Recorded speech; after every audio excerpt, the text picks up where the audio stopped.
5, 4, 3, 2, 1.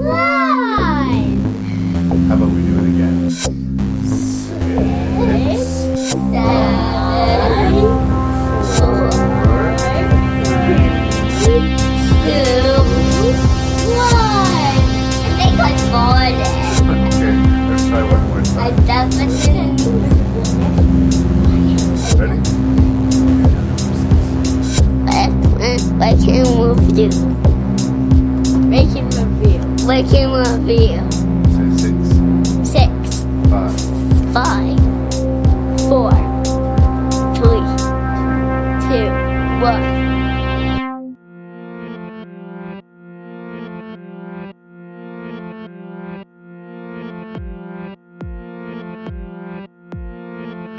Hello and welcome to episode 48 of Rank and Review. This is your host and around of Canadian Larry Parsons, and thank you so much for checking out the show. This episode, me and my fellow film freak friend, Kevin Ross, are going to discuss 6 prequels. If you would like to send feedback, and please do, you can do that by sending your emails to ranknreview@gmail.com. That's ranknreview@gmail.com. Please check out this website at ranknreview.ca and check us out on Facebook and on iTunes. Please tell that other film freak in your life about the podcast, and I hope you enjoy. Prequels.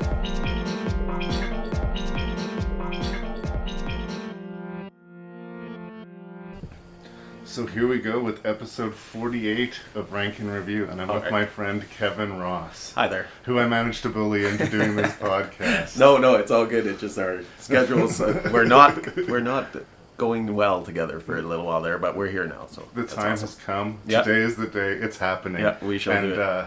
I know that you are like me, sort of. You're a regular fixture on the couch watching horror movies. Oh, I said yes. that with no judgment. Yes, and I admit it with no problem at all. Yeah, I love the horror movies and. But I think I did need a connoisseur for this in a little bit because we're talking about prequels. Yeah. And I think one of the questions that we have to ask ourselves with each of these movies is, A, how necessary it is. Do we want to know more about these characters? Yes.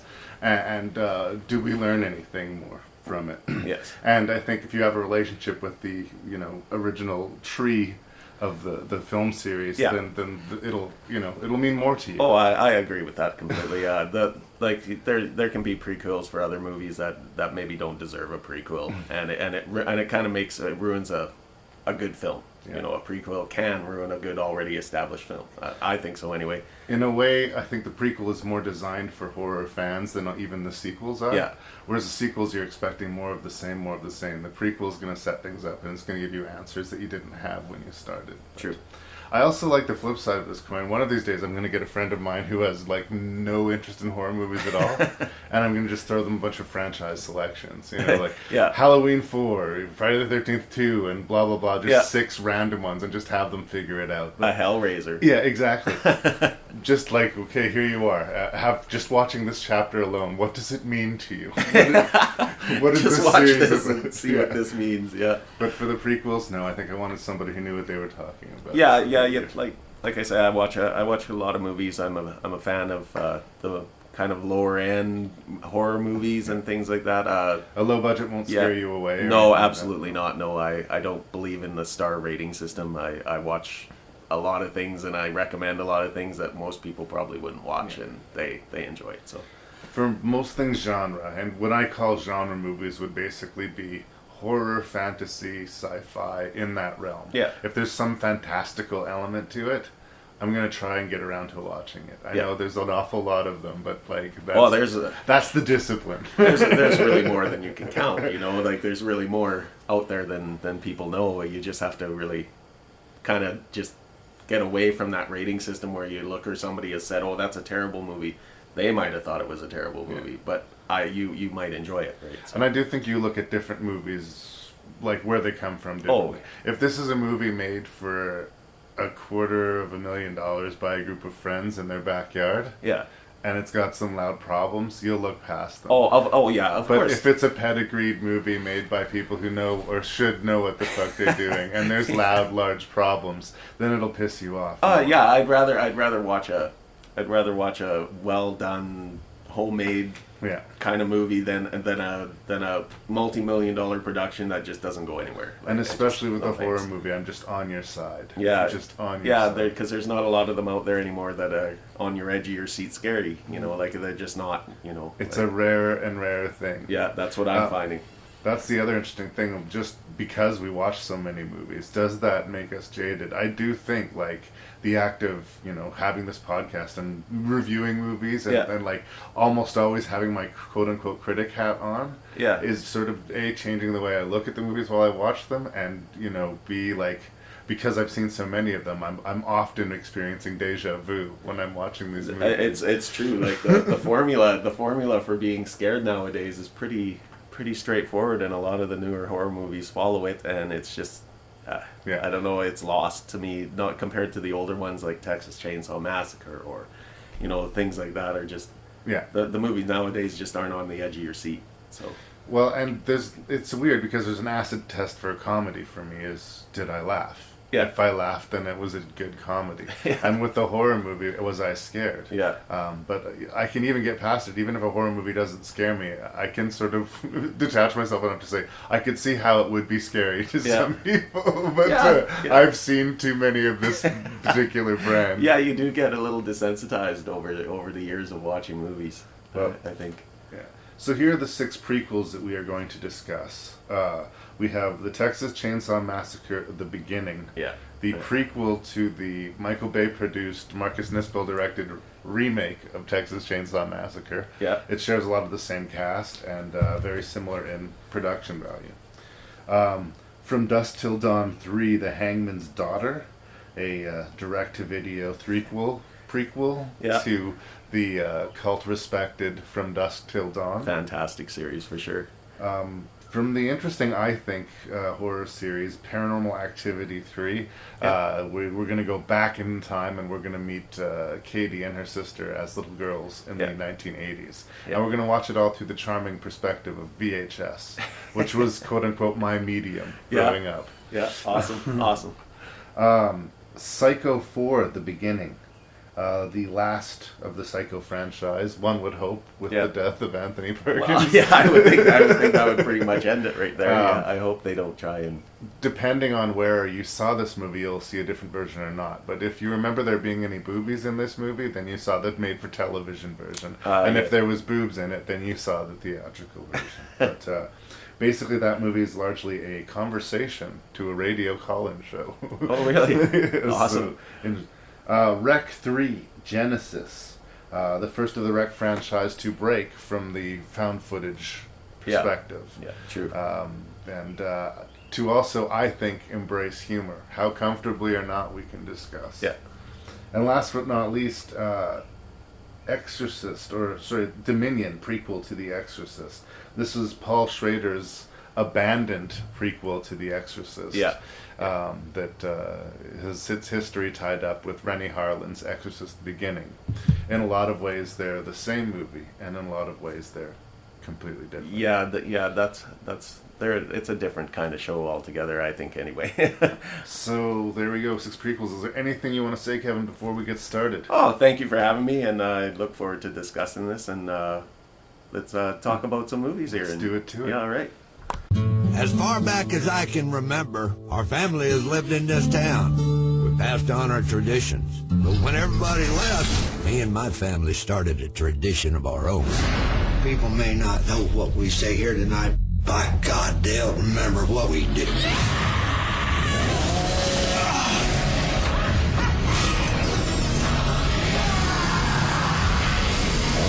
Texas Chainsaw Massacre: The Beginning. Rated R. Starts Friday. Okay, so we're going to start with the Texas Chainsaw Massacre: The Beginning.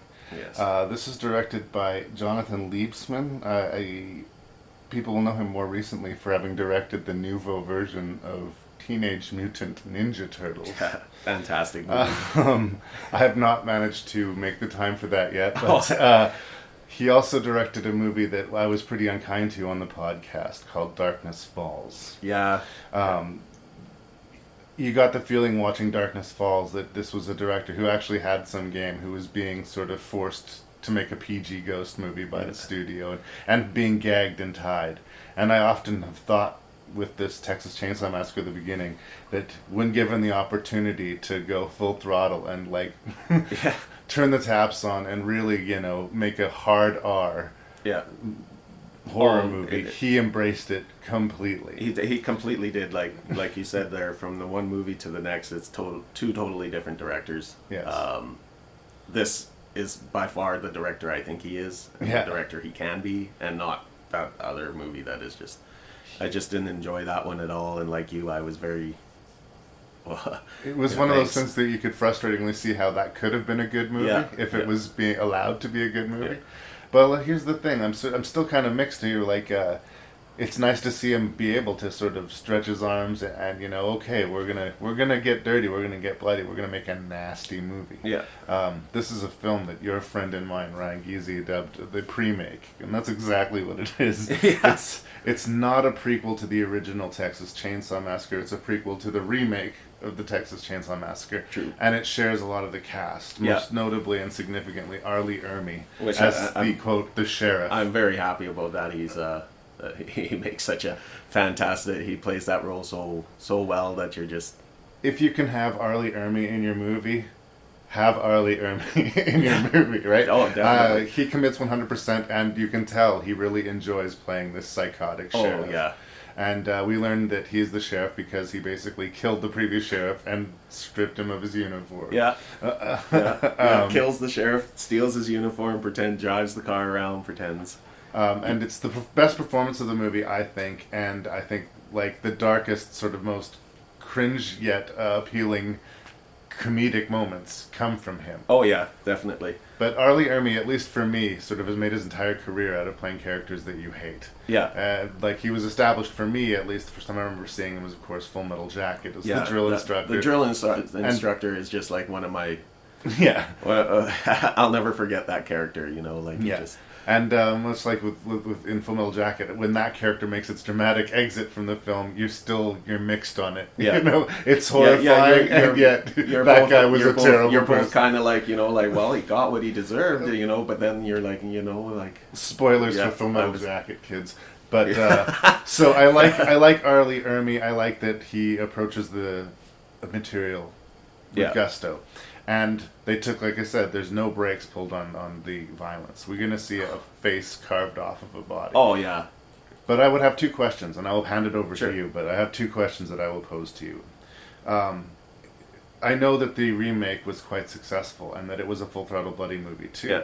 But have another look at the original Texas Chainsaw Massacre, and you will find it's actually not a very bloody movie at all. No. In fact, it is much more about atmosphere and that feeling of craziness, of just losing your mind. Yeah. So I think that we've come fairly far from the original source material.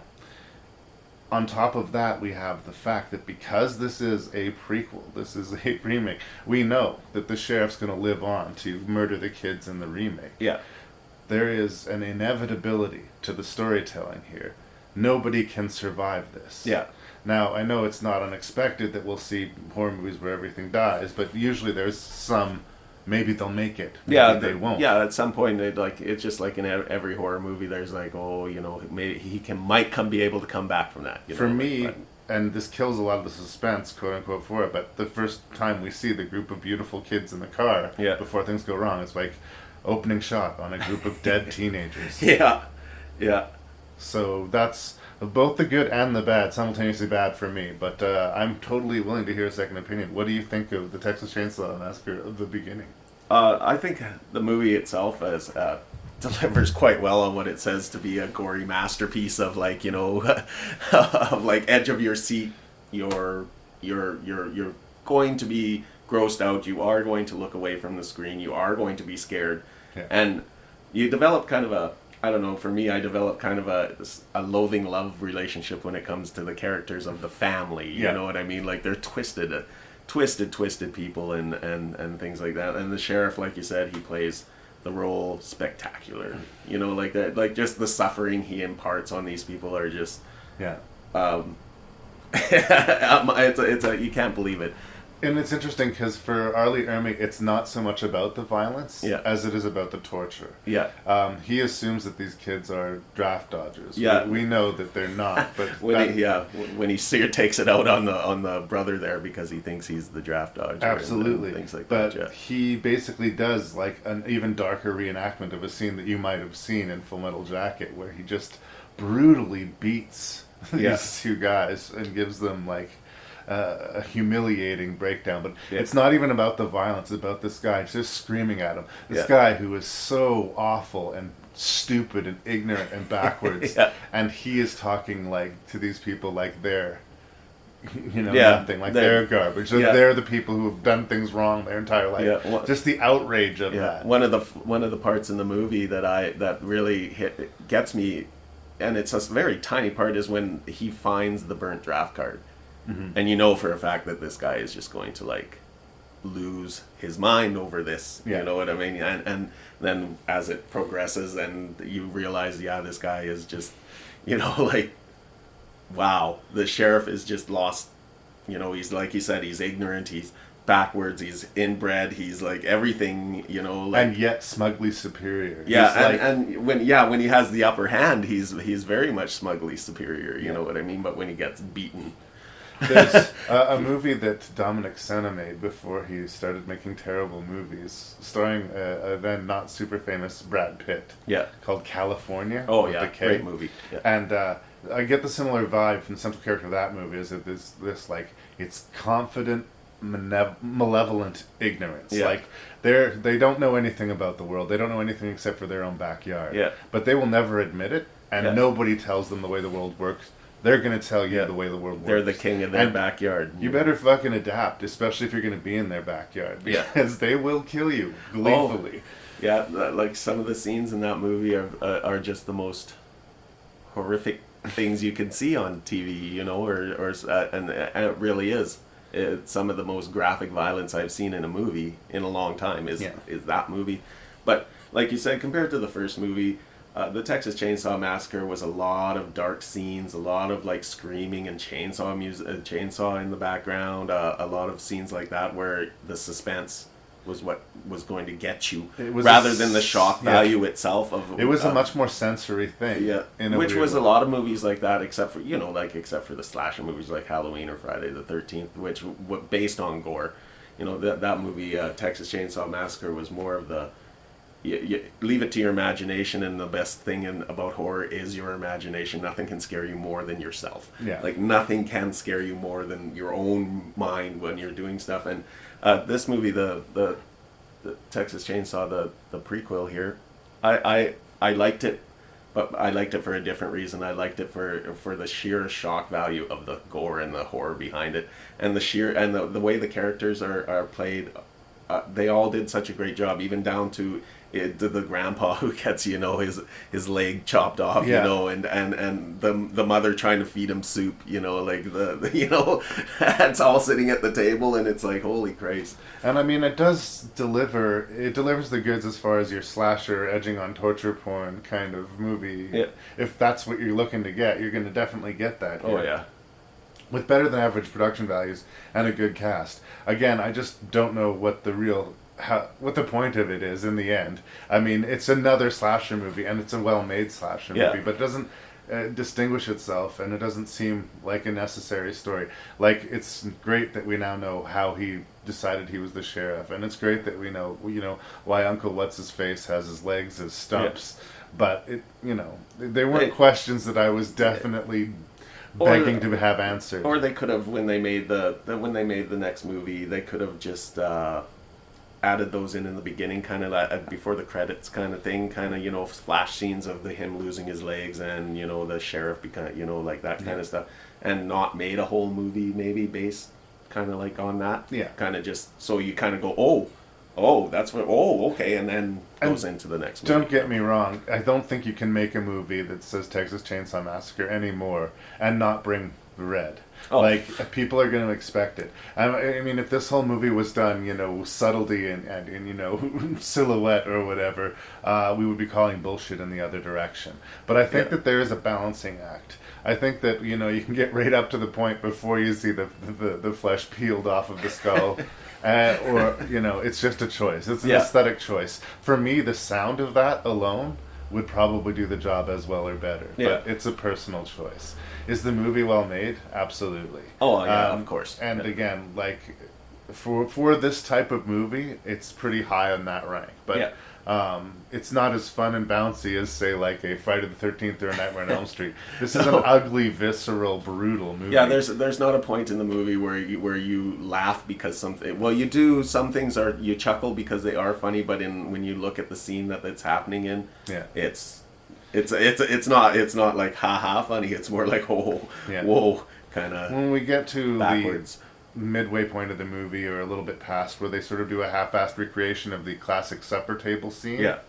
And I realized like half our cast is gone, and we're gonna culminate into like sort of the last big sort of sequence of the movie. But in a way, I felt once we got to that scene. In a way, I've seen the movie. I know exactly what's gonna happen. Yeah. And it's not a big shock, although it doesn't make sense how he starts he's hiding in the back seat of her car as she's driving away, and he manages to start the fucking chainsaw without her noticing him or something. But whatever, she could not survive. Nobody could survive this. That wasn't a gotcha moment. And I thought it was kind of a mistake that they tried to play it as that. I agree with that. That there's nobody left is kind of it's over now. That we know that going in, I think, takes away the suspense. So it really does just become about watching these people die horrible deaths. Now, what does that do for us as entertainment? Well, that's a conversation we can have. But in this realm of movies that do that, this does that well. Yeah, that's like you can have the conversation about like is that what makes a horror movie or not? But well, that's a debate left for like ages and sitting around in a bar and having pints. Like you can discuss that till you're blue in the face. Everybody has their different opinions. Yeah. But like you said, in the genre that's in, it's a well-made movie. Lots of what you would expect from a Texas Chainsaw movie. Explains it, like you said, explains a few things that like you might not have known if you're a fan of the series and stuff like that. Yeah. Worth the watch. I would say worth the watch. Like go ahead if you want lots of blood and gore and like horror porn and just a general fucked up storyline. It's a good movie, and I enjoyed the characters, because I enjoyed the franchise. So it's great. From the creators of From Dusk Till Dawn, Quentin Tarantino and Robert Rodriguez, comes a journey back to where it all began.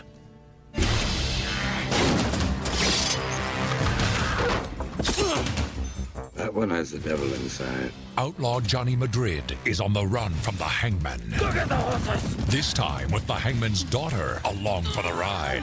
Esmeralda, you have no idea what you've unleashed. When Esmeralda's secret birthright is revealed, How do you know my name? It's her they want. they discover they're in for the fight of their lives. Make yourselves comfortable. You're just in time for dinner. So we can thank Quentin Tarantino for a lot of things. A lot of things, yeah. I'm usually sort of two minds a lot of times about his movies. Part of me loves them, part of me hates them, but I'm always going to watch the next Tarantino movie. Tarantino, of course, had nothing to do creatively with this. He wrote the original From Dusk Till Dawn. But interestingly, Michael Parks, who is sort of the main character of this movie, plays Ambrose Bierce. And he had two different parts that he played in Kill Bill. He's recently been in the Kevin Smith movies, Red State and Tusk. Yep.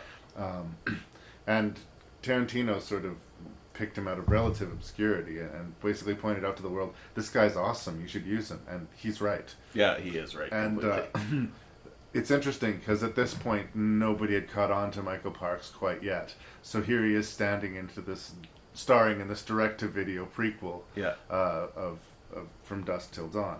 And it's a cash grab production, and it's one of those movies that's set in the Wild West, but it's got that weird sheen to it. And like They didn't want to get the costumes too dirty. Yeah. You know, They had to take them back. Yeah, exactly, exactly. They want to be reused again. You know, Yeah. there's something that's just a little bit too modern about it to be convincingly a Old period West. piece for me. So you kind of have to meet the movie halfway. And whereas I like that they have Michael Parks in the center of the movie, and I think it's interesting that he's playing Ambrose Bierce, a famous author who disappeared in the Mexican desert around this period, Yeah. is kind of an interesting choice. Yeah. I don't know how many people of the audience of From Dusk Till Dawn 3 would know or care who Bierce was, but good for them for at least trying to add another layer to this. When I first saw the movie, I actually had to look up who that was. Yeah. Because it said in the beginning, it had the little reading that said, you know, this person he left, went down to join Pancho Villa, Yeah. and was never seen again. You know, Yeah. so nobody really knows what happens to him. So this kind of interpretation. He But probably got entangled with some vampires, is my guess. Oh, I would think that's exactly what happened, and somehow somebody got out with the story, and through the generations, here we go. Most famously, the author is known for an occurrence at Owl Creek Bridge. So, if you know, English majors might be familiar with that. Anyway, I kept on waiting because of that, for that sort of to play in more to the plot than it does. Rebecca Gayheart, who was sort of a thing in the 90s era, she was in one of the Scream movies, she was in Urban Legends. Yeah. She's pretty, but again, a very modern presence. I don't believe her as a period Yeah. character. Yeah. And I think it might have been a mistake, and again, I'll hand it back to you in a second here, but they also seem to follow the trajectory of the first film in that it's uneven between its balance of drama and comedy, and it's uneven in the way its story is told. We get well halfway, or maybe a little bit more, into the movie before this whole supernatural vampire element rears its head. Yeah. Whereas in the first movie, that could arguably be considered a twist or a choice. But this is the third movie, right? Yeah. This is the third movie, so you don't need to hold your cards back necessarily because we know this is coming. Yeah. There's no impact to that. It's just like after a while, I started to get impatient and say, "Bring on the vampires." Yeah. Yes, I agree. So, no, it's all right. It's all right, but it's hard for me to get too enthusiastic about the Hangman's Daughter. But what do you think, Kevin? The Hangman's Daughter, I'm a big fan of the whole series. Right. I've seen them all numerous times, including that one. It like you, all I wanted was them to get to the bar. Yeah. That's all I cared about. You know, Yeah. that's all I cared about. You know, was that because I know I love the bar fights. I love the vampires, how they change. I was like, you know, they did an okay job with that in the bar fight, but that's basically what I was waiting to see in the movie. I didn't need to know the storyline behind it. I already knew the storyline behind it, basically. Yeah. You know, that, like you said, the whole first 40 minutes of the movie probably could have been chopped down to about 10, maybe 15. And you it meet still some would have characters made, on a stagecoach. The stagecoach gets robbed. They have to, you know, you can show the love scene, or not the love, but the hanging scene. You know, you can see that if you want to. You know what I mean? Yeah. Like you can throw in a little bit of that in, and maybe that'll explain a little more what these characters are doing and stuff like that. But for the most part, I watched the movie itself because I'm a fan of them all, and I wanted to see it, and it was good enough because it made me watch it to the end. Yeah. You know what I mean? Like, that's what I would say. It's good enough for a movie that was made direct to video. Yeah. Very cheaply. It's you really gotta put that in your head when you watch it. You really gotta let go of what you would think of as like fantastic production value and things like that, because it's really not. Yeah. But it's a continuation, or it's the beginning continuation, I'll just say anyway, just for the sake of it, of the franchise. Yeah. And they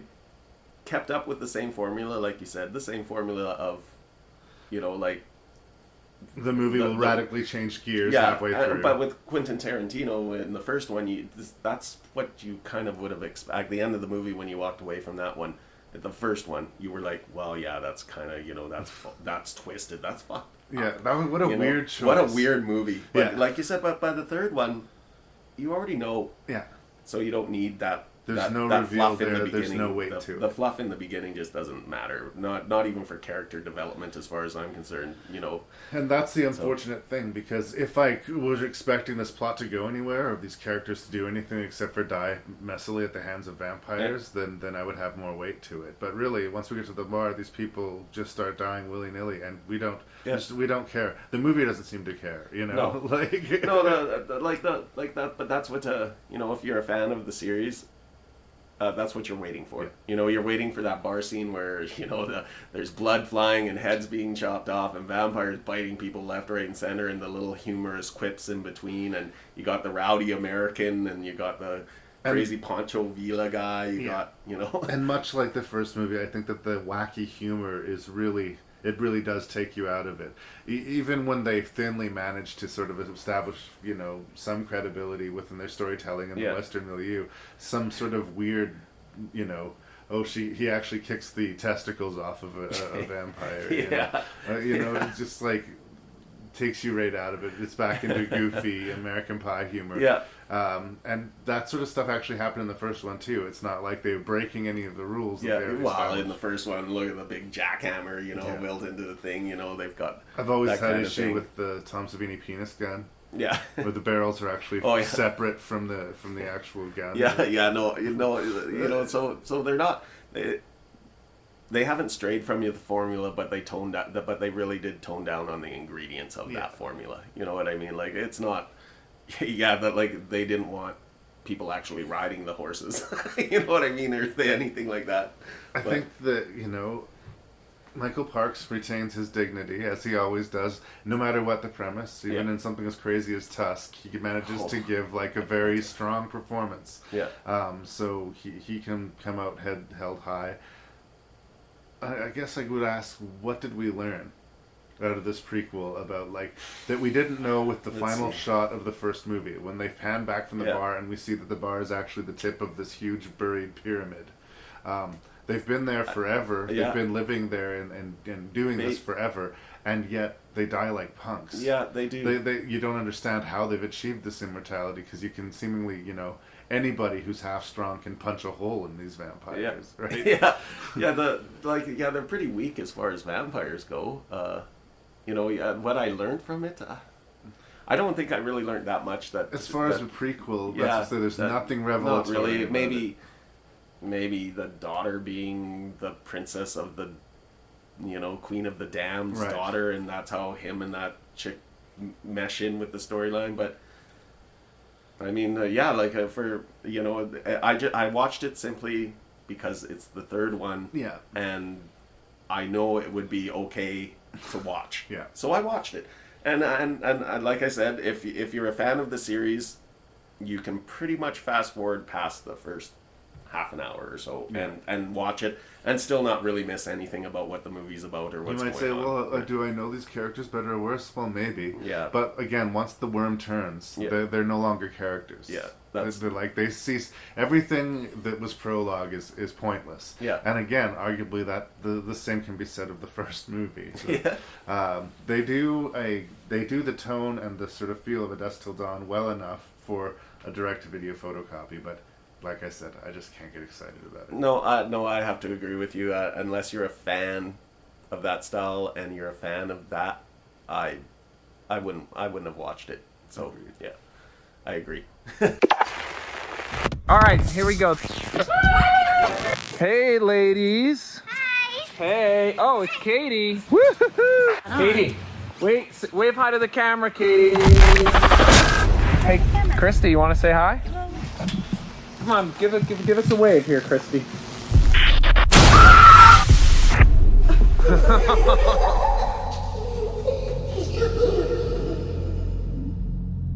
Whatever happened to us when we were little, I don't remember anything. Whatever it was, it thrived on fear. The more we paid attention to it, the worse it got. Okay, I think it's on. Remember the rules? Yes. Say Bloody Mary 3 times. Okay, I'm gonna turn off lights. Okay, ready? So the directing team that got assigned, I'm assuming, the task of creating Paranormal Activity 3, they're named Henry Joost and Ariel Schulman. Mm-hmm. They did the 3rd and 4th chapters of this franchise, but they got the gig on the strength of another sort of found footage-y kind of movie called Catfish. Okay. I don't know if you're aware of it. I don't think I've seen Catfish. No. It's interesting because I can see why they would look at these guys and say they could do a Paranormal Activity movie, because it's a guy has got a relationship online and he decides to make a documentary about himself driving across country to meet this person that he's been romancing online. That's Catfish. Oh, okay. And it's sort of similar in that you could sort of almost believe it was a real thing. I do find the Paranormal Activity franchise, as a rule, I'm a fan of it. That said, it has its ups and downs. Yes. When my friend Matt and I reviewed Part 4, I said that it seems to be having a similar sort of trajectory for me as like Indiana Jones, and that the odd number movies seem to be much better than the even number movies. I agree, yeah. I was disappointed greatly by Paranormal Activity 2. Yeah. And I was very surprised at just how much I liked Paranormal Activity 3. And not only that, I might make the case that of the movies I've seen so far, which is everything up to I've seen everything up to the marked ones, and I think that Part 3 has the most scares in it of any of the movies. Yes. So that's high praise. For the 3rd chapter in a forced perspective, found footage sort of milieu, which people are starting to get worn out on. Big points for achieving that. And I think more so than the previous 2 movies that we've talked about, we get more information in Paranormal Activity 3 than we do in all of the other Paranormal Activity movies combined. Oh, definitely. I agree with you 100% on that. So, as a fan of the franchise, I love how much new that I've learned. Mm-hmm. And as somebody who, is a defender of the found footage, I love that they used it in an interesting and new enough way to completely, stand tall and proud as a very solid chapter 3 in a franchise. I agree with you 100% there, Larry, about that. I'm like you. I'm a huge, ginormous fan of the Paranormal Activities franchise, right from the first all the way to the marked ones. I enjoy them all. They have made me scared. They have made me jump. I have actually turned on the lights in my house when watching some of them, because it's like, because to me it's very scary. The paranormal to me is one of the most freakiest thing that freaks me out the most. Right.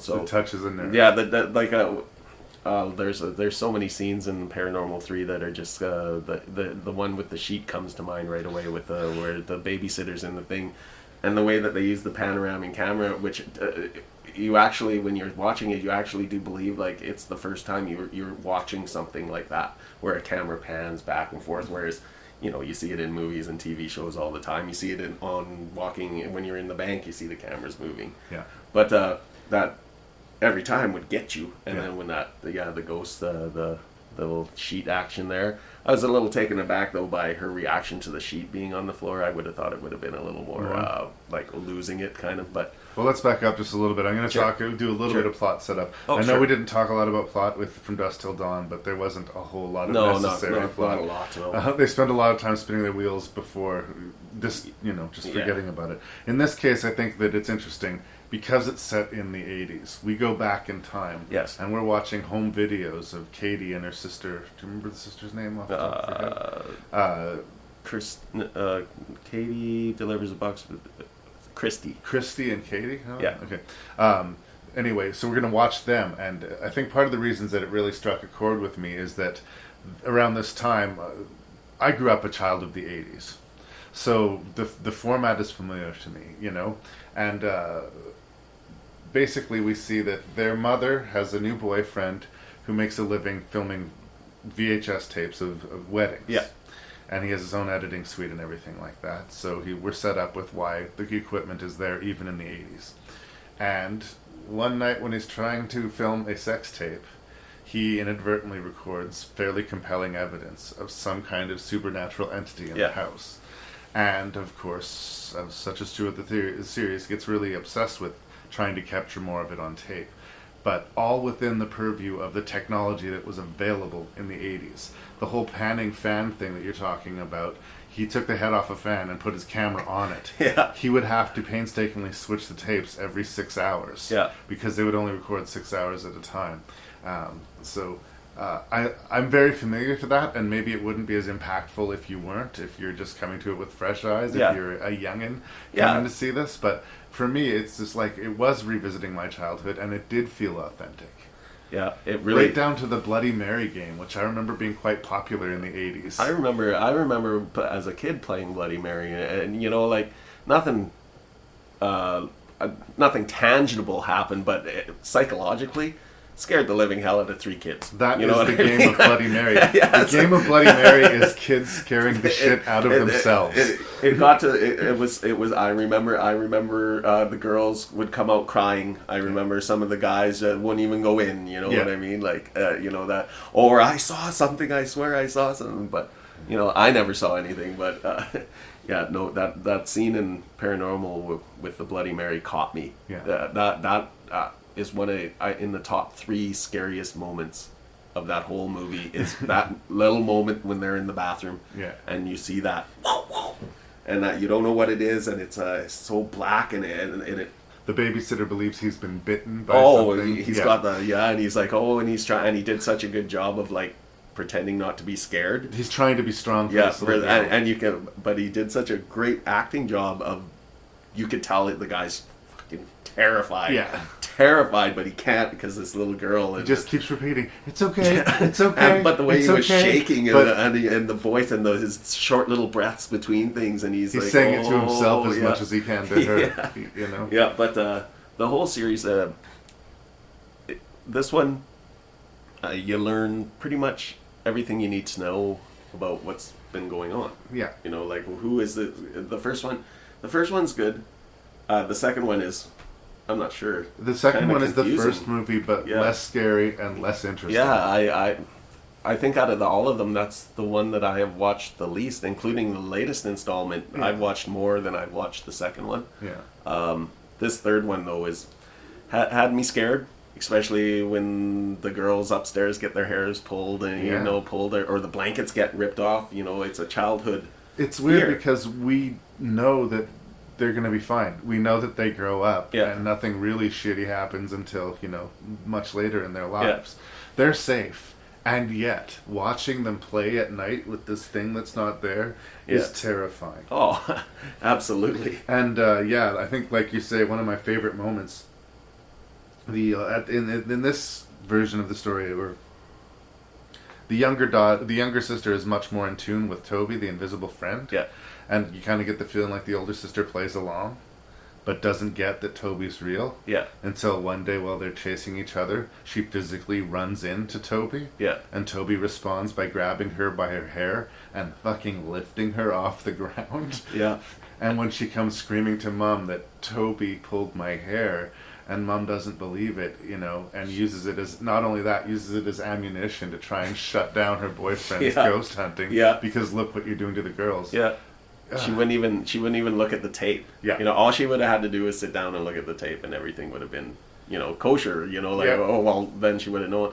But the movie covers its bases that way. When it's another upstairs scene with the 2 girls, and it's the really first time that you actually get a feeling of the presence is when it walks by the beds and the little paper flutters and the sheets lift just for a moment, flutter just a bit, and then all of a sudden, wham! The sheet goes flying off the bed and into the camera, and makes you go, whoa! You know, like makes you lean back in your chair, and you know, and you get that goose. Like even now, I get goosebumps when you talk about it because it's freaky. Yeah. You know, and then from there on, that's when now it doesn't have to hide anymore. Yeah. You know what I mean?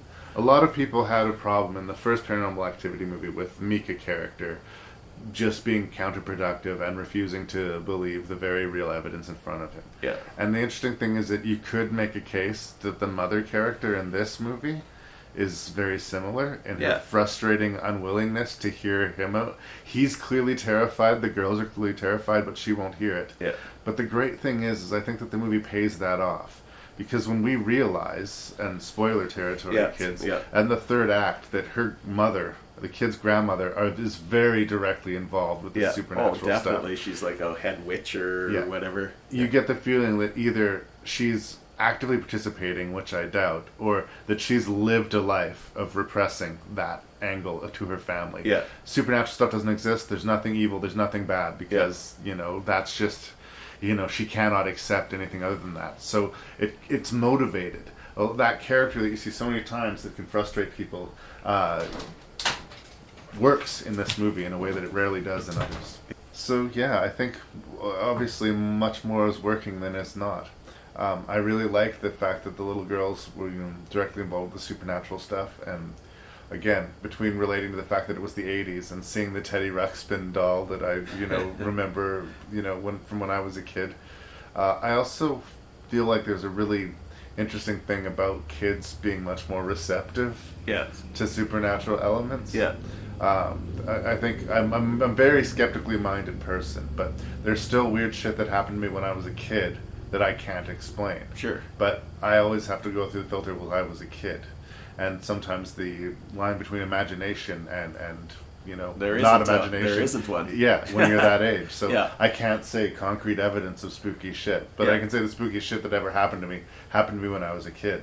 And seeing this little girl, like we say, running around the house at 3 a.m. playing with this not imaginary friend that's invisible is scary. That is scary. The great device of the panning camera in the kitchen, like you say, for the reveal of the babysitter. We see the shape under a sheet, classic ghost image. Yeah. Walk up to behind where she's studying, and then the sheet just melts to the floor. Yeah, that's She awesome. turns around having not seen the figure, only just seeing the sheet on the floor, and is perplexed by it. But yeah, just so many little moments of discovery that are all scary. The Bloody Mary sequence, like we said, is scary. The scene where he first notices there's an earthquake and dust falls and settles on the silhouette of a person standing in the room where they were about to have sex.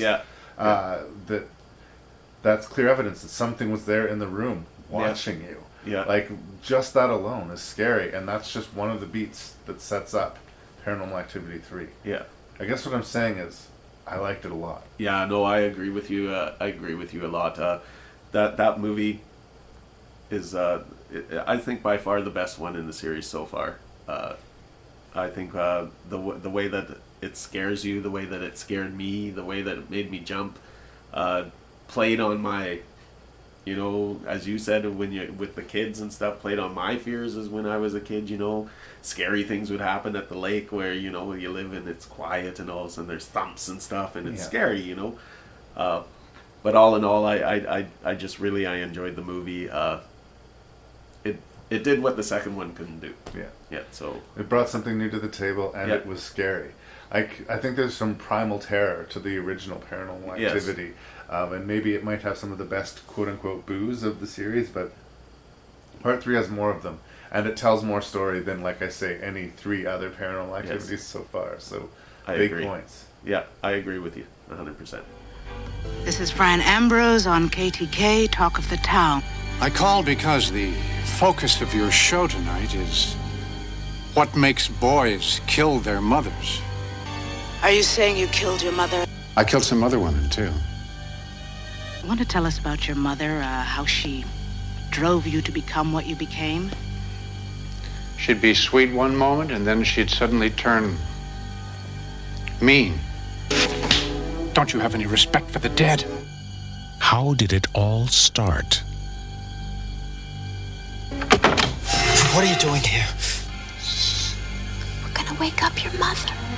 Kill her. I can't, no. Then I'll do it for you. What makes Norman Bates kill? Look at yourself, boy. Ha! Girl. Yes, girl. No. Mama's little girl. No. How'd you kill your mother? Slowly. So if you were to watch a Stephen King adaptation on television sometime in the 90s or in the early aughts, and you were to watch it and say, oh, this is okay, I guess, but it's nowhere near as exciting as the original source material, chances are good to excellent you were watching a film directed by Mick Garris, Okay. who is the director of Psycho 4, The Beginning. All right. The bulk of his career has been spent in television, and a lot of it has been adapting Stephen King. Okay. This is fairly early in his career, and as I alluded to in our introduction, there's two versions of this film. There was the one that was sort of made for television, Okay. and the one that was sort of designed, that were intended for a more adult theatrical audience. But the fact that it was originally sort of posed as a television movie prequel, sort of as we've fallen a long way from the 1960 classic. Yes. Alfred Hitchcock, Psycho. So I guess before we start diving in on Psycho 4, I will ask, do you have a relationship with the Psycho franchise? Is it one of the ones that you're into? Or I do like the Psycho franchise, not as much. I'm not a fan of it. Like when I watched this one, I had to watch the third one, and then I had to watch this one because I couldn't remember quite the third. Reset a little bit. And but I have watched the first one numerous times. Since I was a kid, I've seen Psycho. I'm familiar with the storyline and all the things like that. So, but it's not my favorite. Yeah. Like it's a. I'm more of a alien, scary, gore kind of paranormal kind of activity watching kind of guy. But I still enjoyed the film. I still enjoyed it. So, having never read the original novel written by Robert Bloch, but being a big fan of the original film, I think part of the reason that is the first movie is interesting is because we have to fill in so much. Yeah. We don't know exactly what Norman's relationship with his mom is, Yeah. but we know that it's fucked up. Yeah. We know that at some point matricide took place, he killed her, Yeah. and then, in that creepy Ed Gein sort of way, stole the corpse and tried to keep it, like his sort of mummified birds or his stuffed birds or whatever. And I think part of the power of that movie, quote unquote, was it was fairly bold sexual politics for its time, and like I said, that you had to fill it in. Yeah. By having this movie, and I'm not sure how much they're mining from the novel here and how much they just sort of are creating. When we see the whole backstory, when we see the abused, young version of Norman Bates, do we like him more, or does it just end up making the first movie less scary? Does this movie need to exist? Is I guess my question. Really, if I have to be like completely honest with you, Larry, no.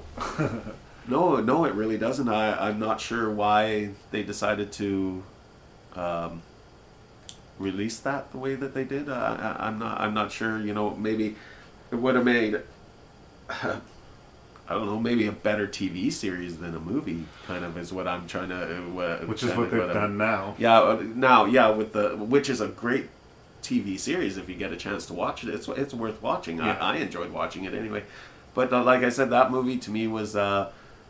Like you said, it wasn't really necessary in... I'm not sure what it does to me, like I've said, other than make the original movie less scary through its context. Now, it's sort of the classic thing, the more you know about something, the less sort of scary it becomes. And this is the fourth movie in the franchise, so I guess they're given license at this point. Yeah. But I don't know. It's, again, much like I talked about with the Texas Chainsaw Massacre at the beginning. There's just something that seemed unnecessary about the whole thing.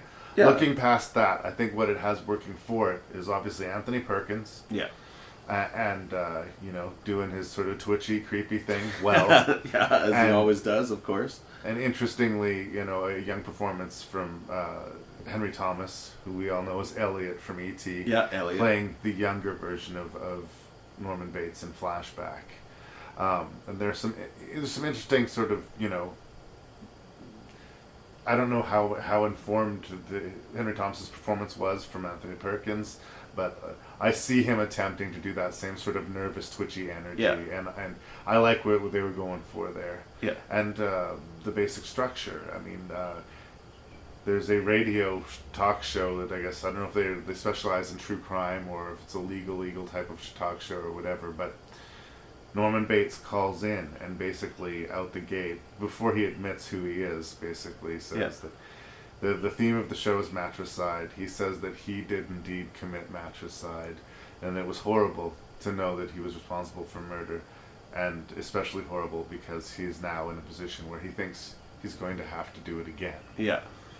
CCH Pounder plays the host of the radio station, and strangely, the producer who we see behind the glass, who's the skinny guy with the beard, is played by notable director John Landis, who directed American Werewolf in London and The Blues Brothers, and sort of a strange presence to have in this movie. But yeah, a little bit. Yeah, I didn't really recognize until I looked through who was playing, and I was like, really? He only has like half a dozen lines, and he's just in the background of a lot of shots. But it's John Landis for whatever reason. Awesome. It's John Landis. Yeah, no. When I realized that, I was like, oh my, look at that. That's pretty cool. Yeah, like you said, there's a few points and things, that kind of clear up a few things here and there, maybe a little bit, or some of the scenes are okay. They're overall, like I said, the movie itself, unless you're a really big fan of it and you just want it in your collection because it's the number, it's you have to complete it. Yeah. Like many of us are. There's a lot of movies in my collection that I don't like and I don't watch because but I had to have them because it completes the collection. And sure, you can watch it and say you've watched it and it's okay, but it's not something that... I have all of the Jaws movies, which consists of a masterpiece and 3 other movies. So I can relate to what you're saying. I hear you. Yeah. There was one really good Jaws movie. It was awesome. Psycho 4, yeah. There's something workmanlike about it, and that it doesn't have an identity. It's for trying to keep the TV audience in there. It's not as full-blooded as it wants to be. Like I said, the big distinguishing difference is the boobs. Yeah. And the first, quote, victim of Henry Thomas's version of Norman Bates. I don't know if it's a combination of the actress or the script, or one is worse than the other, but she plays the victim role almost to like a satirical bend. Yeah. Every decision that girl makes is completely wrong. Her read of the scenario is completely wrong. Her inability to recognize danger when in front of her is completely wrong. And I know that she doesn't have the same context we do. We're just on a basic common sense. Yeah. This woman is so stupid.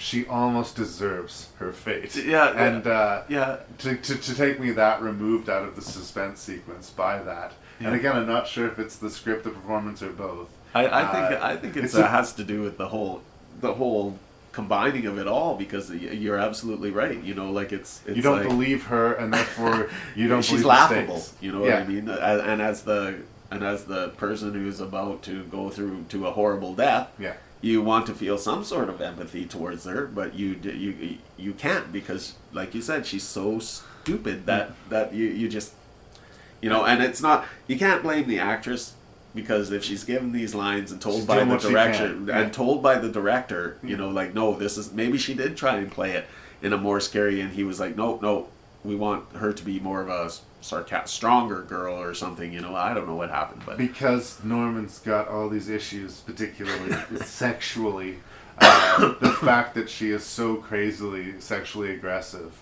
and like, not only does she insist she wants to sleep with him right fucking now, but right. She's gonna run up to the spooky house and wait for him naked in bed.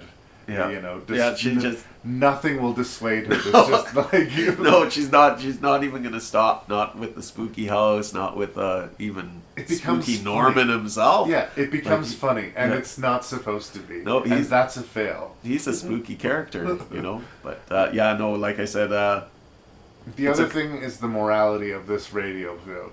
CCH Powder and her producer, the John Landis character, know their shit enough to put 2 and 2 together between them and the professional they have on the show. They realize they're talking to this famous killer, Norman Bates. Yeah.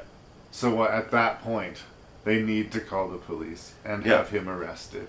And the fact that that's not even really a B plot line to this, like, basically the Landis character says, keep him on the fucking line because this is going to be amazing for our show. Yeah. But that he basically admits that he's going to commit another murder, and they on their end just want to keep him on the line. Yeah, to keep it. I mean, I would have liked to have seen at least some conflict there. Yeah, just a little bit. They just, like I said, they miss quite a bit in this movie, like just through the writing and just through, I don't know. The director has to be accountable towards it, at some point in time too. But it was just not enough of a movie to keep me interested very, very much in it. So, in its defense, I will say that it is trying to make Norman Bates into a sympathetic character. Yes. And I've not seen this done successfully, especially, the almost obvious example in my mind is the remake of Halloween, where Rob Zombie basically tried to humanize Michael Myers. And to my mind, that's actually the complete opposite of what this whole original idea of Michael Myers was. He was just this faceless, shapeless evil. It wasn't that he was abused, it was that he was fucking evil. Yeah, right? he was just bad. In this case, we're actually getting a more full portrait of somebody who was damaged by a parental figure and made into a monster, and that struggles with this, Yeah. And the real key plot point, the reason he thinks he has to kill again, is he's found out that his new wife is pregnant. Yeah. And he's scared that the baby will be as crazy as he and kill people. And the only thing he can think to do to stop it is to kill her. Yeah. Right?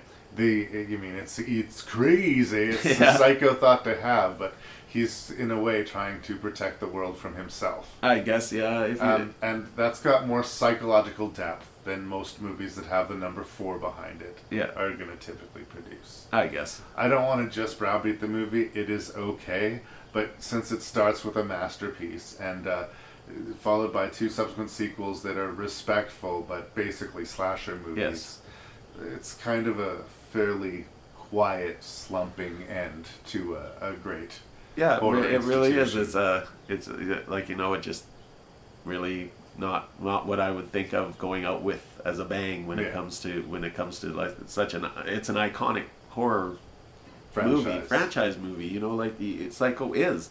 It's scary. It's got everything that you want. It's got the crazy people. It's got all the stuff that you need in a horror movie. But this one just kind of fades, and it just doesn't do. It's not scary. Olivia Hussey plays the abusive mother, and I'm not particularly. I don't find her intimidating. I wasn't scared one single bit. And it's a horror movie, so we probably should have been. Yes, probably.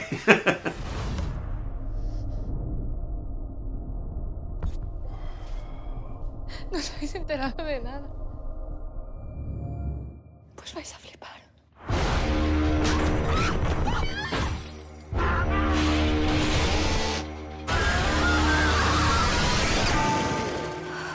Hoy es mi día. Ari, no te cases nunca. Okay, so on we go to Rec 3, or Rec Genesis. Yes. I myself am a big fan of the Rec franchise. Yes, I agree. Me too. I think that it's interesting in that it's kind of every horror movie thrown in a blender. Because we've got the zombies, we've got the found footage, and then we've got this sort of creepy demonic sort of angle, sort of virus thing. And then once we move on to the 4th movie, Rec Apocalypse, we actually have sort of like a physical sort of wormy infestation thing. Yeah, spoiler alert. Spoilers for part 4. For part 4, yeah. But basically, each movie kind of is the same, and yet it builds on. We get more information each time. Yeah. Rec 3 is kind of anomalous in that it's obviously happens before the events in Rec 1 and 2. We're going backwards in time for the first and only time in the franchise. It's anomalous in that the series regular director is not present here. Paco Plaza is the director of this one. And they make a conscious choice to depart from the forced perspective found footage. About the first 10 or 15 minutes of this movie, we see through different camera angles through various wedding guests who are here to see the union of Coldo and Clara. Yeah. And we know that shit's going to go bad because it's a Rec movie. Yeah. But the interesting thing is that we basically get to the point of ground zero of the infection, and this old man basically drops like a bomb in the center of the wedding reception. Yeah. And once that moment happens, we switch from the found footage and we go full on cinematic, film experience. We've done 2 and almost a half movies now of this found footage perspective. Let us go full bore and let us just make a movie. And that carries over to Rec 4. Rec 4 is a straight up movie. Purely cinematic, So I think a lot of the purists were a little bit rocked by that. And a lot of the purists that weren't rocked by that were rocked by the fact that because we have a different director, the tone's a little different, and they let a little more air and a little bit more comedy into the proceedings. Yes. Rec 1 and 2 are not funny. They're fucking intense, crazy, grab you by the face horror movies, and quick and dirty. There is nothing funny about them. Vicious horror movies. And I would say that this is the least vicious chapter of the Rec franchise. That said, I still think that it's entertaining enough. I get enough out of it that I like it. It's positive. The review is thumbs up. Yeah. It might be, to my mind, the weakest chapter of the Rec franchise, but if that's the case, it's the weakest chapter in a very strong horror franchise. Yes. So I'm a fan, but I'm willing to hear a second opinion. Where do you land on Larry, I can't disagree with you about the Rec series at all. Like you said, the first two are just they will scare you. Yeah. You know, these are the movies where you shut off all the lights and you sit in front of your big screen TV with the surround sound, and you will be scared. Like you will be. I like Rec 3. I do. I enjoy it. I was a little thrown off by the religious aspect that happened. Yeah. I was a little thrown off by that, since, you know, the premise is it's an infection and a dog bite, and what that has to do with demonic is just... Well, and that's they carry from the second Rec movie. In Rec 2, they put a finger on it that they're not zombies as we understand them. They are basically infected, possessed people. The infection has the same action as you would expect from a possessed person. Okay. That's why in Rec 2, all of a sudden, the creatures can start attacking from the ceiling and start having a little bit more supernatural strength, right? Yeah, and I think it was a way, story-wise, of them upping the ante. Okay. In this third movie, they embrace it even further, in that this is a wedding. It is taking place at a church, and they can use some of the church accoutrements as a means to defend themselves. Yeah. There's actually holy blessed weapons that they can use. Yeah. And you know, it's made out of a much more strongly, devoutly religious culture than our own. Yes. I think that elements that might be seen more hokey when you see if it were from a Canadian or American perspective, not so in a more European, Italian perspective. You know, they still love the Jesus. Yes. And well, I totally, you know, I can buy the crucifix in a vampire movie. I don't know why I wouldn't buy this in but it just threw me off when I first saw it.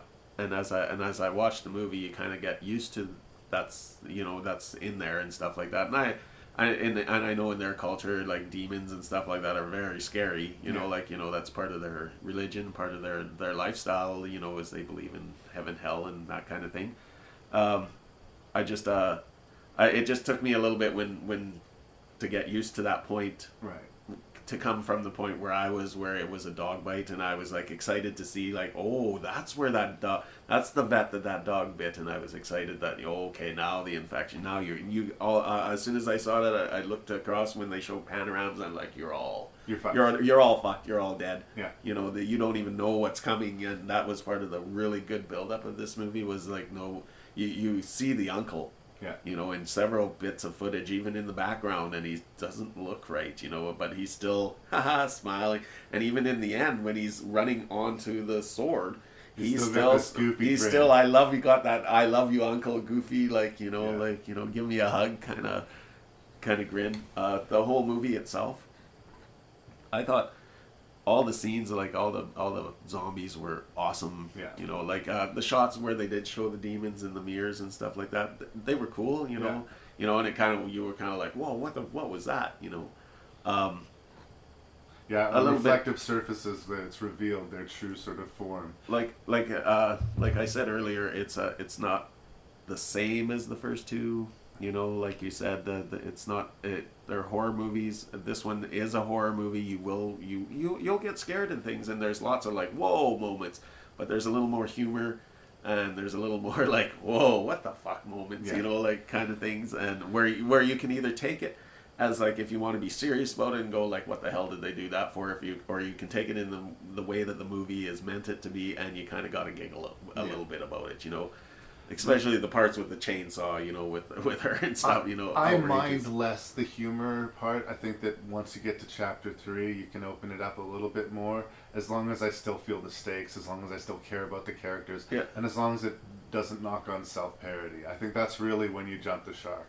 You're allowed moments of levity, and the first 2 movies didn't really have that, and you know, so it feels different. Yeah, I don't think they were meant to ever have any levity in them. But I think what bothers me more than that sort of overtly humor stuff is sort of this plot element where the young couple that are getting married, whose entire family, by the way, is being wiped out by this outbreak, which is brutal. They can sense each other. They can sense that each other is still alive. Yeah. Like their bond is physical and tangible and real to a supernatural sort of psychic level. Yeah. And it's weird. I can accept any measure of supernatural elements from our villains, but the fact that our 2 protagonists suddenly seem to have powers seems strange to me. Yeah. That said, the movie's 80 minutes long. It's vicious. It's like violent and quick, and everything that works for it took out of the first 2 Wreck movies. Yeah. And anything that works against it doesn't work so much for me that it's going to sink the ship. Yeah, it like I said, like it's a great continuation onto the 4th one. You know, it gets you away from the first person. It gets you away from that found footage into the cinematic, and so by the time you get to the 4th one, you've kind of just assume they're all cinematic almost. You know what I mean? Like it's all the progression has been very smooth that way. The 3rd one, watch it. Yeah. You know, you watch it, enjoy it. It's you know, like the scenes are well done. Not enough good things can be said about this franchise as a whole. No. Because 2 of the most derided and weirdly most popular things in horror right now are found footage and zombies. Yeah. I hear people bitch about how they're sick of zombies and they're sick of found footage. Yeah. And anytime I feel that conversation coming on, I will say, you need to watch the Wreck franchise because it redeems both. Yeah. And part 3 might be the weakest, and the stuff that I love about part 3 might be sort of the simple-minded bare violence and the sexy, you know, blood-spattered bride. Yeah. You know, cutting her a strip down her dress so she can move faster and just laying waste to these zombies. Family or no, she's gonna fucking chainsaw these fucking people down. Yeah, the chainsaw scenes are like some of the best. Yeah. Like I've already said, I will say this is my least favorite entry in the series. I still think it's completely entertaining. Oh yeah. And completely worth a watch.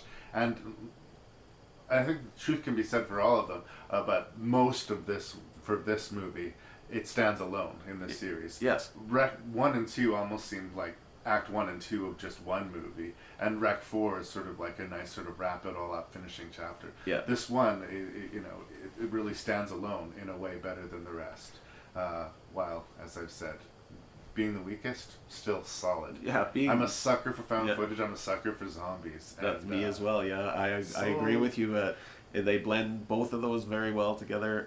Like I said, it keeps the franchise interesting and it keeps it going. And when you're finished watching this one, I recommend watching the 4th one as well. Absolutely. It'll completely, the whole franchise itself is so well done that I've watched it several times myself. You know, just because I enjoy it so much. And like I said, it's also great because I believe Rec 2 is something like 75 minutes. Yeah, Rec 1 is like short. 80. You could watch all 4 of them in a night. And you don't even realize that you've watched them, like they're that long, you know, like it's more like you've only been watching for an hour, you know. They make zombies scary and they make found footage compelling in a way that few low-budget found footage or zombie movies made this side of the ocean have succeeded. That's very true, yes. Huge thumbs up for Rec as a rule, and as for Rec Genesis, it's a solid prequel. Go ahead, that's awesome.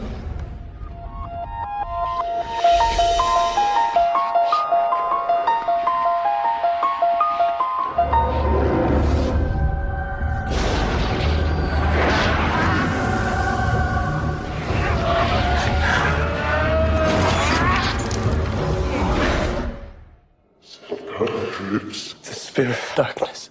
It's in you.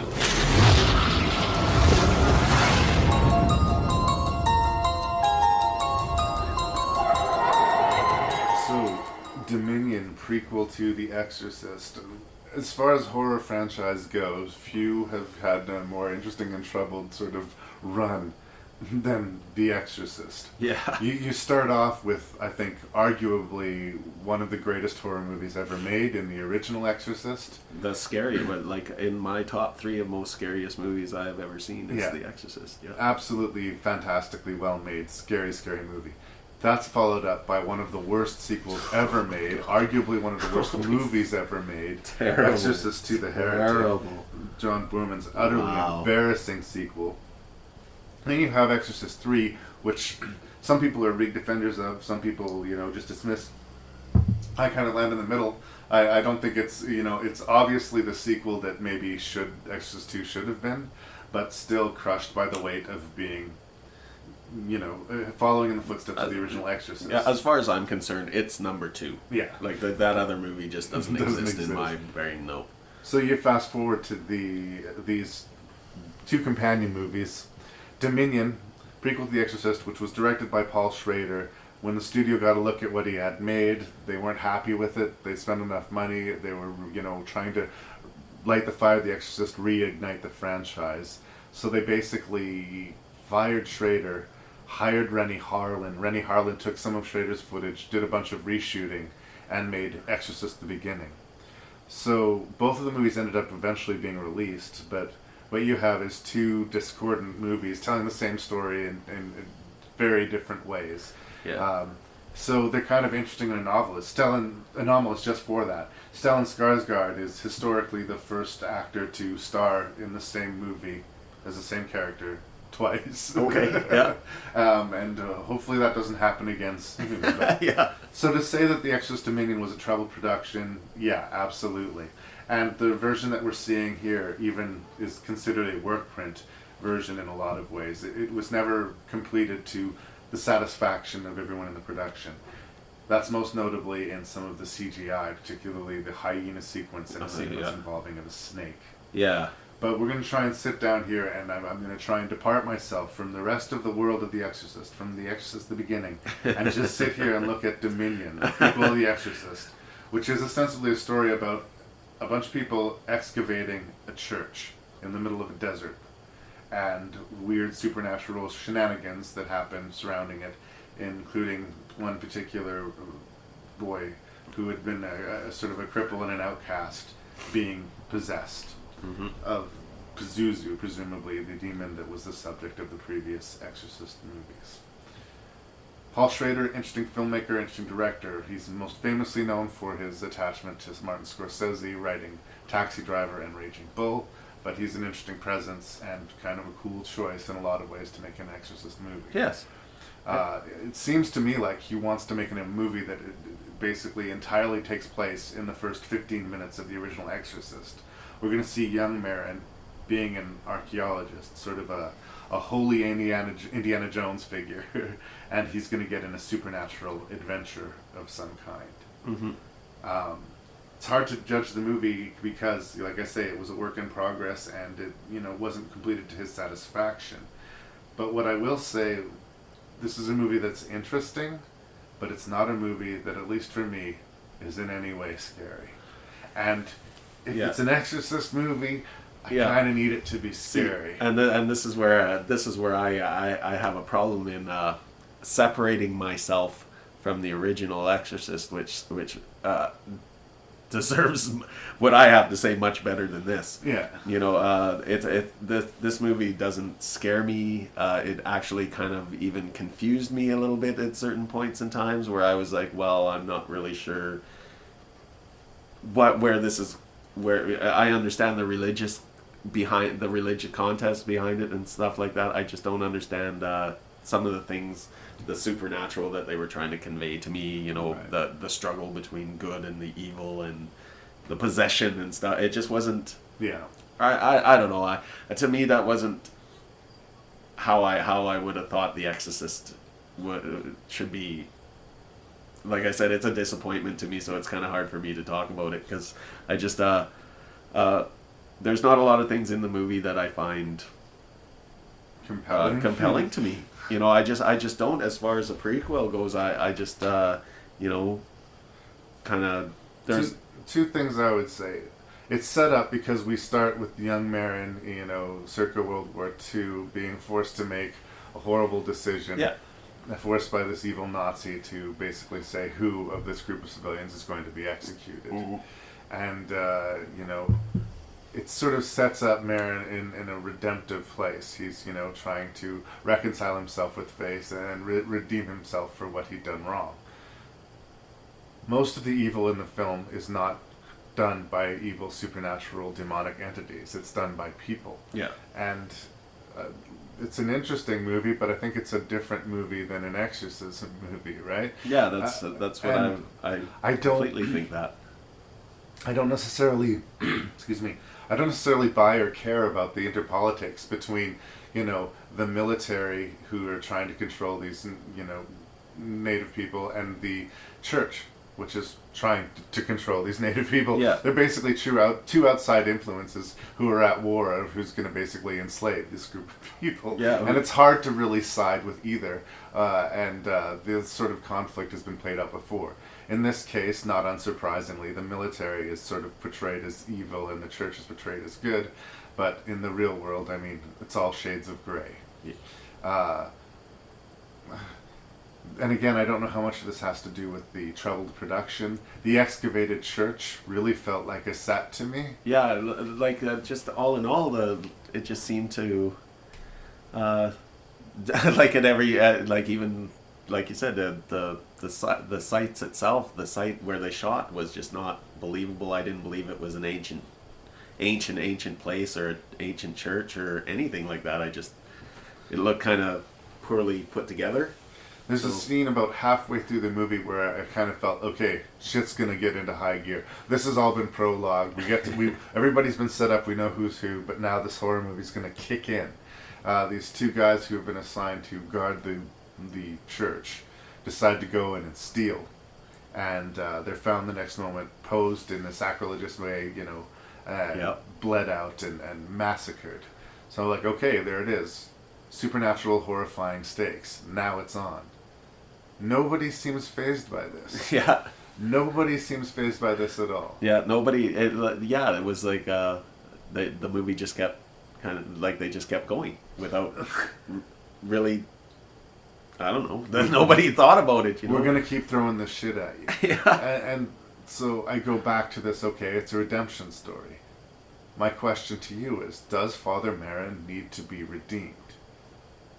No, I don't think he needs to be redeemed. And if he did need to be redeemed, like this was a failed attempt, I guess, to save the life of this possessed boy. I don't know how that, is a win for him necessarily, either. No, it's not necessarily a win for him, but I guess it reasserts his faith. Yeah, which is one thing, but he had lost his faith, and then in order for the redemption story to work for me, the right thing for him to do would have basically been to have allowed himself and the rest of the crowd to be shot by those Nazis. Yes. Because if not for him intervening and following those orders and basically naming the older, more expendable members of the group, all of them would have been killed. That was established. Yeah, they were all going. Yeah, they. So what he did was the lesser of two evils. Yeah.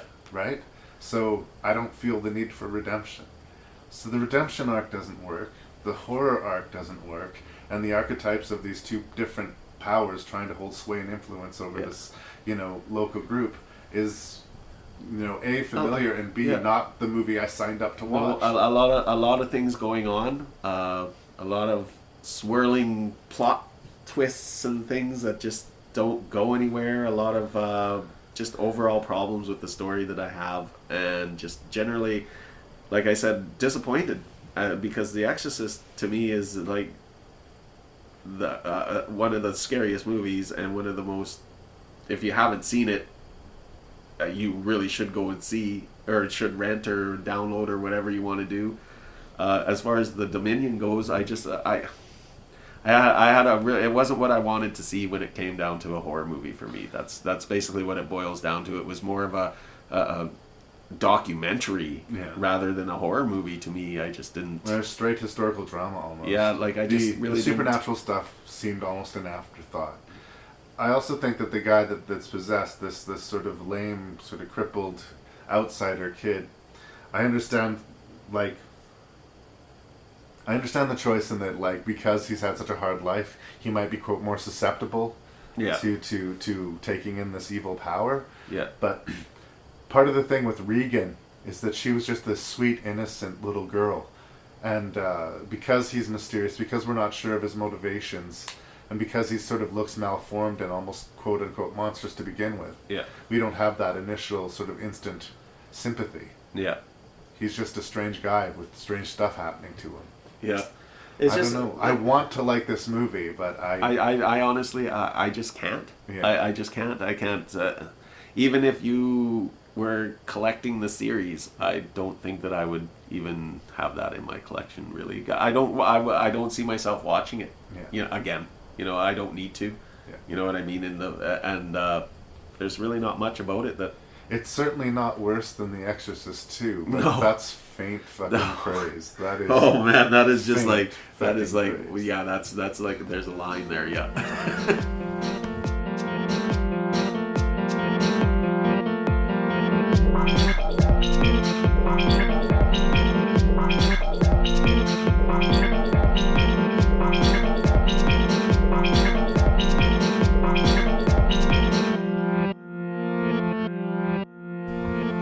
So that was 6 prequels reviewed, and now is the time where we gotta rank these bad boys. So, interesting bunch of movies, the sacred horror franchises taking us back to the grassroots to see where it all began. I'm interested to hear, what was your least favorite and why? Oh, my least favorite would have to be the last one that we just did, The Exorcist, The Dominion. Yeah. It's just a poorly done movie without... like I said, it was like watching a documentary rather than a horror movie. There was nothing scary to me about it. Fairly scare-free. Just generally nothing that a desensitized 2-year-old wouldn't watch and still not cry. I just, just didn't agree with it at all. No. Alas, it was not to be. No, not to be. In 5th place? In 5th place, I would have to say that would be the Psycho. Psycho 4? Psycho 4, yeah, was just it was okay. It was a continuation. I didn't mind it so much. I learned a few things, and then again I didn't. There was a lot of things that I did know already, and it really wasn't needed. As far as if you already watched the first ones, watch it, but it wasn't really a needed movie. So right. I'd have to rate that as my next one down the list there. Okay. Yeah. In 4th place? That would be, well, let's see here. Well, that would have to be From Dusk Till Dawn. Okay. Simply because the first 30-40 minutes of the movie just doesn't matter, and you just want to get to the vampires killing and eating people because you already knew that that's where they were going and that's what was going to happen. So, as far as like the movie itself, I like the horror and the gore and the vampirism and the cheapy little shots at people, and just the characters in general. Some funny quips and here and there, but like I said, mostly a vampire bloodbath. Yeah. And good movie. Well worth the watch. If you've already watched the franchise, you might as well watch this one. It's well worth it. Just keep your expectations low. Yeah, is what I would say. Don't expect a hell of a lot, and maybe make pizza or something for the first half an hour and make small talk until the vampires come. Yeah. All right, we get to the top half of your list then. In 3rd place. In 3rd place, that would be the Texas Chainsaw Massacre. Nice. Yeah, that feel good picture of the bunch. That's a good all around movie that I enjoyed. It all the characters were, like we discussed earlier, very, very scary, very well played. A definite additive to the franchise and well worth the watch. If you're into gory, scary, man, this is the movie to see. There's so many scenes that I can't off the top of my head. There's just so many scenes, gory scenes and scary and just what the fuck, mouth dropping open scenes. It is definitely the hardest of the 6 movies. Oh, definitely by far the horror movie of all of them by far. Yeah. Let's see here. The next one would be Paranormal Activity. Just the third. great movie. Scary, got its points, got the hauntings, got the kids. It brings you back into an age of where before there was any sort of digital enhancement to anything, and when you saw it, it was real, and there was no like, oh that was CGI'd or something. It kind of brought you into that. Just all the scary stuff that happened. It'll scare you. It'll make you jump. It's also a great additive to the franchise. It makes up for the second one. Right. Leads it into the fourth one. Leads it into the fourth one there, and it's all around a really good movie. I'd have to say that's my second one there for sure. So by process of elimination. Oh, that would leave you with Rec 3. Genesis is number one. What can you say? The Rec series is absolutely a brilliant watch. Right from the first one till this one. This one is has a more little comedy aspect to it, where the first ones, like we said earlier, are just raw horror movies that are there to scare you and make you jump and wish you didn't see some of the things you see.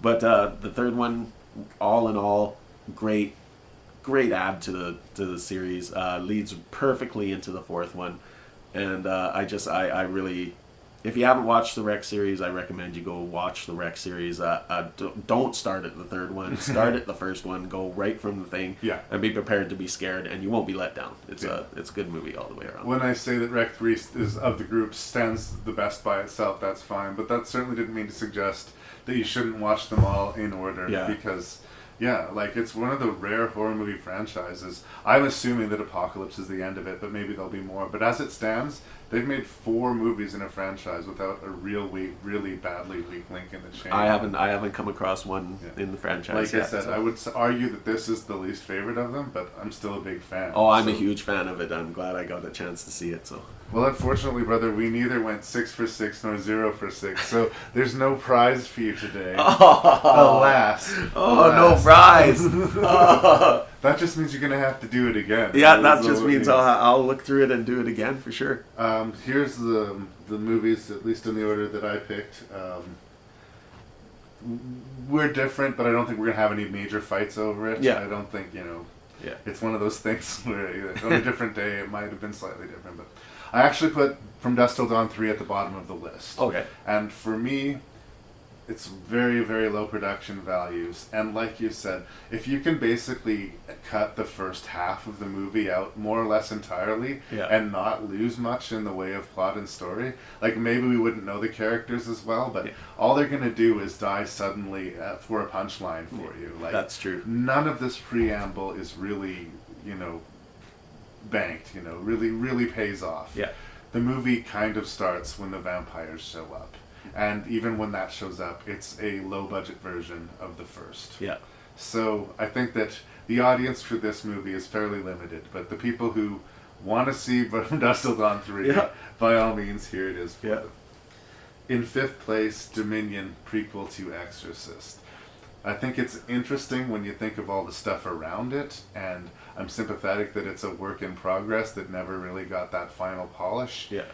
That said, I feel like even if it did have the final polish, this would be a not scary Exorcist movie. Yeah. And I don't think that's a good thing. I understand why the suits looked at this and said, you forgot the scares, we need to start over. Yeah. That said, does it mean the Exorcist beginning needs to exist? Well, that's a discussion for another day. Yeah, but for now, is. Dominion ranks in 5th place. All the way in 4th, which might seem like an artificial high considering how unenthused we were about it, I'm putting Psycho for the beginning. Mick Garris, I might have been a little hard on him. He's a fine workman director. He's never really done anything that really made my jaw drop. He's got a genuine cult artifact, I think, in Critters 2. Yeah. Yeah. But beyond that, I mean, if that's your high water mark. Critters 2, yeah. Yeah. He did the adaptation of The Stand, and he's got a good relationship with Stephen King. He's fine, but he's not going to blow you away. And that's exactly what happens here. It's a little paint by numbers. And considering where we started with Alfred Hitchcock and masterpiece of cinema to Mick Garris made for TV, it seems like somewhat an uninspired journey. That said, for a made-to-TV Psycho movie, it's adequate. Yeah, it's all right. It would do. We're going to find more commonality. I'm surprised to put the Texas Chainsaw Massacre at the beginning as high as third place, because as a rule, this is not my kind of movie. Mm-hmm. And there is, I wish I could sugarcoat it more, but an inherent pointlessness to this movie. This is a movie about a bunch of kids who die. Yeah. And there's no hope to it, there's no story to it, there's no redemption to it. This is basically a torture porn movie. For that genre, I guess it's fairly solid, and the presence of Arlie Ermy, I think, elevates it somewhat, but I think it sort of speaks to the overall quality of the list of movies that ranks as high as it does. Yeah, I agree. It's not a movie for everyone. No, God, no, it's not. If it's not a movie that you want to say, hey, honey, do you want to get scared? Come and sit down and watch this, because, no. Because if you think she's going to just hold you tight and everything's going to proceed from there, she's going to get up and run out of the room or throw up on you or something, because there's some pretty gruesome scenes in there. And in second place, actually, is where I ended up with Rec 3 Genesis. I think it's the wild child of the franchise, like I said, the weakest of the franchise, and yet completely entertaining. And I think it's kind of a nice bridge in that this is the one where we let go of found footage and embrace cinema. And I think it's actually a good thing for the franchise. Mm-hmm. I think trying to, box a fourth movie into the frame of a fourth perspective again would just be, pushing it maybe a little farther. Yeah, I think that would be a little bit too much there. If it takes a misstep in the comedy or in the sort of power of love angle to the movie, I forgive it those faults. Because I love it. There's a sexy as shit. I think French Bride killing zombies. I totally think it fits perfectly in with the movie. Yeah, totally. Which by process of elimination puts for me the number one out of these, and I thought pretty strongly, Paranormal Activity 3. And I will say, because it scared me. Yeah.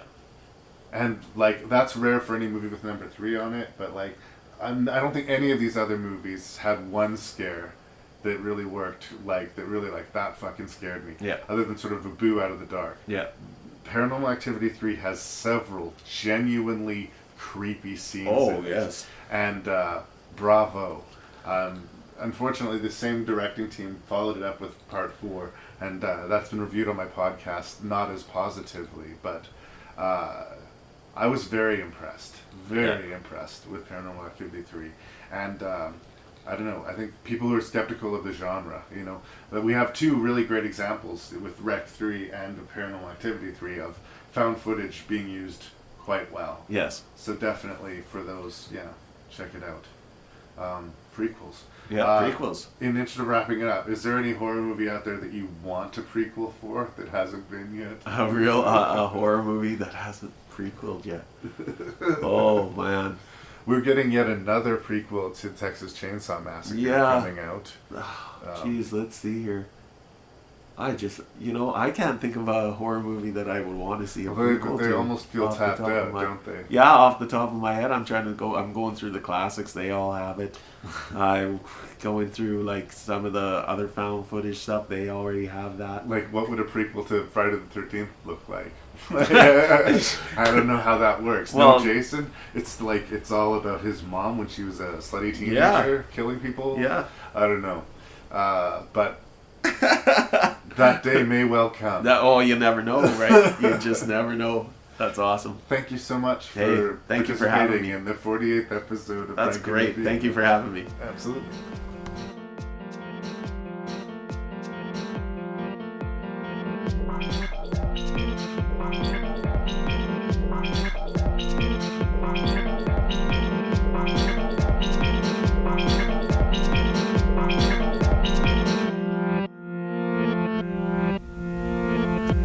And that about wraps it up for episode 48. I hope you enjoyed yourself. I know I did. We're coming close to the 50th episode of Rank and Review, and that's a pretty big milestone for me. And in order to celebrate that, I would like to have this podcast reach as many ears as possible. So if you could tell your friends about the podcast, if you could go to iTunes and Facebook, like the page, leave a positive review, all of these things would go a long ways to keeping my morale up, keeping the podcast going, and to help celebrate 50 episodes. 300 reviews. Thanks so much, you guys.